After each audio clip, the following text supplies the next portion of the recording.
Istri ngomel, bapak diam. Biarkan saja dia. Sudah ngomel, selesai sayang, selesai. Saya sudah boleh tidur? Ketawa sudah itu. Atau bapak-bapak yang besar perutnya, gampang pak, yang besar sekali perutnya. Kalau istri marah, buka baju pak, kasih goyang perut, berhenti dia marah pak. Coba amalkan pak. Tapi kalau ego masuk, saya ini yang kaya, saya ini yang berikan kau rumah, itu setan yang bicara. Tapi ngomelnya istri jadikan amal. Gimana caranya? Diam. Tidak bisa saya diam Ustaz. Ambil pil tidur. Pak 2 biji. Tidur pak. Dan itu juga ibu kalau ngomel. Kalau suami tidak ngomong, jangan disuruh ngomong. Kadang juga itu kita diam. Kenapa kau diam? Kau balas. Apa penjelasanmu? Diam pak. Suami yang soleh, istri yang soleha, itulah hebatnya dunia. Bukanlah bagian dari umatku suami yang tidak tahu memuliakan istrinya. Bapak muliakan istri. Kalau dia ngomel Ustaz, ngomel, itu normal. Kalau ada istri di rumah tidak suka ngomel, abnormal. Ada masalah itu pasti dengan channelnya. Biasalah. Kenapa ibu kita suka ngomel? Bayangkan, gaji 5 juta 1 bulan, 4 anak, cicilan motor, gimana mau cukup kalau zaman sekarang? Tapi itu hebatnya istri kita. Dia berusaha mencukupi itu untuk 1 bulan 5 juta itu. Coba bapak pegang 5 juta 1 bulan. Mana cukup? Tapi istri mampu. Nah, rasa dongkolnya itu dibawalah ke ngomel. Maka resepnya jangan dibalas. Kalau dia ngomel, rumusnya hadapi dia dengan diam. Semakin bapak balas, semakin hebat dia bicara. Bapak cerita 1, dia sudah sampai 10. Dan itu terus dia ungkap. Apalagi kalau bapak pernah melakukan kesalahan. Oh, itu aja kayak film G30 SPKI. Diputar tiap tahun pak. Itulah itu normal, biasa. Dan cara menghadapi istri begitu, tanamkan kesabaran, hilangkan ego. Kalau bapak muncul ego, saya yang cari nafkah. Dari pagi sampai malam saya carikan kau duit. Saya belikan kau AC, saya belikan kau mobil. Lalu kau maki-maki saya. Setan yang ngomong begitu. Istri ngomel, bapak diam. Biarkan saja dia. Sudah ngomel, selesai sayang, selesai. Saya sudah boleh tidur? Ketawa sudah itu. Atau bapak-bapak yang besar perutnya, gampang pak, yang besar sekali perutnya. Kalau istri marah, buka baju pak, kasih goyang perut, berhenti dia marah pak. Coba amalkan pak. Tapi kalau ego masuk, saya ini yang kaya, saya ini yang berikan kau rumah, itu setan yang bicara. Tapi ngomelnya istri, jadikan amal. Gimana caranya? Diam. Tidak bisa saya diam Ustaz. Ambil pil tidur. Pak 2 biji. Tidur pak. Dan itu juga ibu kalau ngomel. Kalau suami tidak ngomong, jangan disuruh ngomong. Kadang juga itu kita diam. Kenapa kau diam? Kau balas. Apa penjelasanmu? Diam pak. Suami yang soleh, istri yang soleha, itulah hebatnya dunia. Tapi kalau istri bermasalah pak, nerakanya dunia pak. Itulah sebabnya betapa banyak laki-laki mapan dan mampu tidak mau menikah lagi. Karena dia pikir repot Ustaz. Kacau di rumah tangga kalau bohong itu pak. Orang bilang ribut rumah Ustaz kalau 4 istri. Saya bilang siapa bilang? Di rumah saya 4 istri pak, tenang. Demi Allah 4 istri tidak ada ribut. Istriku, istri adik saya, istri kakak saya, istri tetangga saya. Kumpul mereka, tidak ada ribut.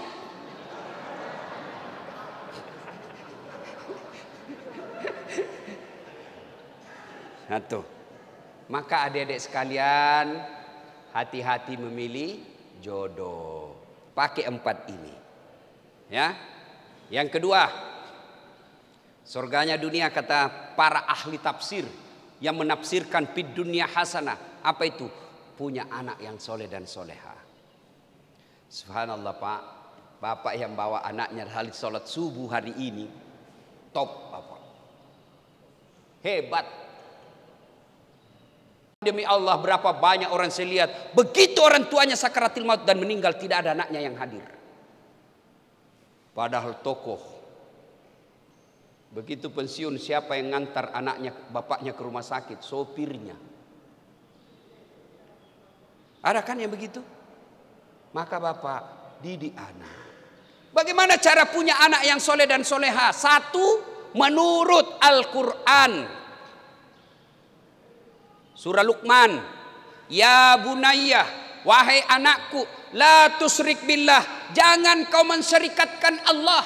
Berarti yang pertama ajarkan anak kalimat tauhid, la ilaha illallah Muhammadar Rasulullah. Itu dulu. Yang kedua, paling penting jangan kasih makan uang haram. Coba lihat orang tua yang menghalalkan segala cara cari nafkah. Lihat anak-anaknya. Lihat anak-anaknya. Pak, ada 3 kewajiban orang tua kepada anak. Ada yang tahu? Saya kasih hadiah. 3 kewajiban orang tua kepada anak. Ada yang tahu? Ayo, 1. Ada hadiahnya. Sini Pak, sini cepat-cepat. Ini Pak, cepat-cepat. Matahari sudah terang. Ayo cepat Pak, cepat sedikit. Kewajiban ini Pak. Kewajiban orang tua kepada anak. 1. Kewajiban orang tua terhadap yang pertama yaitu menikahkan, mendidik anak dulu. Langsung menikah. Yang pertama apa dulu Pak? Kalau yang laki-laki terlalu lama waktu. Sudah hadiahnya. Terima kasih. Terima kasih. 1. Lahir kasih nama yang baik. Itu dulu. Nama yang baik bukan nama-nama artis. Nama yang baik bukan nama nasabiliritis. Nama yang baik, nama yang ada doa dan harapan di dalamnya. Saya kasih kau nama nak Khalid. Khalid ini salah satu sahabat, Khalid bin Walid, yang awalnya berperang dengan Nabi. Setelah masuk Islam, hidupnya habis untuk membela agama Allah. Saya mau seperti itu. Itu nama. 2 kata Nabi, kewajiban orang tua setelah kasih nama yang baik adalah berikan makan. Cari makannya halalan thayyiban wasi'an. Halal baik banyak. Yang ketiga, didik.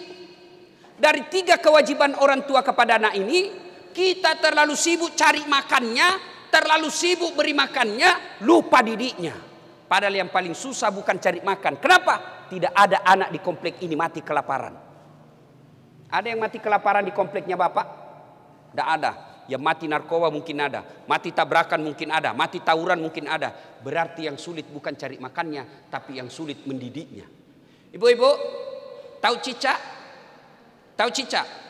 Bapak-bapak tahu cicak? Apa dia makan cicak? Apa? Nyamuk. Masuk akal enggak? Cicak cuma di dinding. Nyamuk terbang. Gimana caranya mau ketemu? Tidak ada terminalnya. Tapi Allah Maha Kaya. Dengar lagu kita waktu kecil. Ini lagu-lagu kita kecil kan enak. Cicak-cicak di dinding, diam-diam merayap. Diam-diam merayap. Datang seekor nyamuk. Nyamuk yang datang. Tidak dikatakan nyamuk, cicak lompat ke nyamuk. Patah-patah kasihan cicak Pak. Tapi nyamuk yang masuk, Allah perintahkan. Nyamuk masuk kau di mulutnya ini. Itu lagu-lagu dulu Pak. Memang ada nasihatnya. Kita waktu muda dulu kita lagu-lagu kita kan enak Pak. Lagu paling Romai Rama. Mengapa mengapa minuman itu haram? Karena merusak kepikiran. Mengapa berzina juga haram? Karena itu cara binatang. Mengapa semua yang asik-asik itu diharamkan?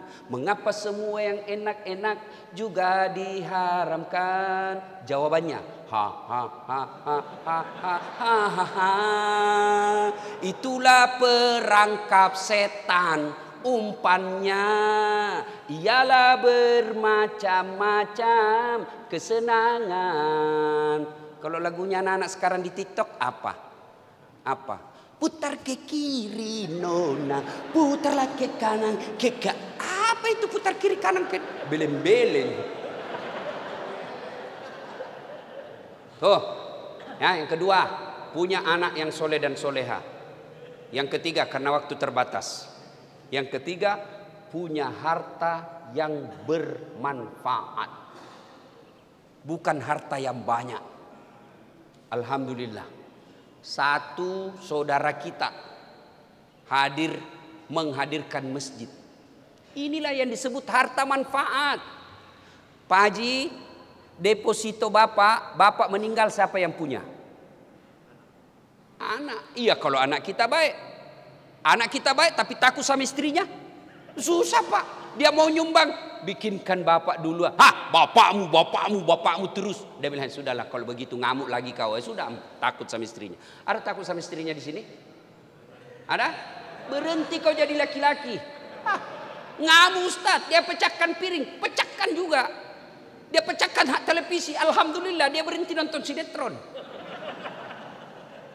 Televisi, piring, gelas boleh dibeli. Harga diri sebagai suami tidak boleh diinjak-injak istri. Takbir. Nah, itulah semua yang takut sama istrinya itu tadi.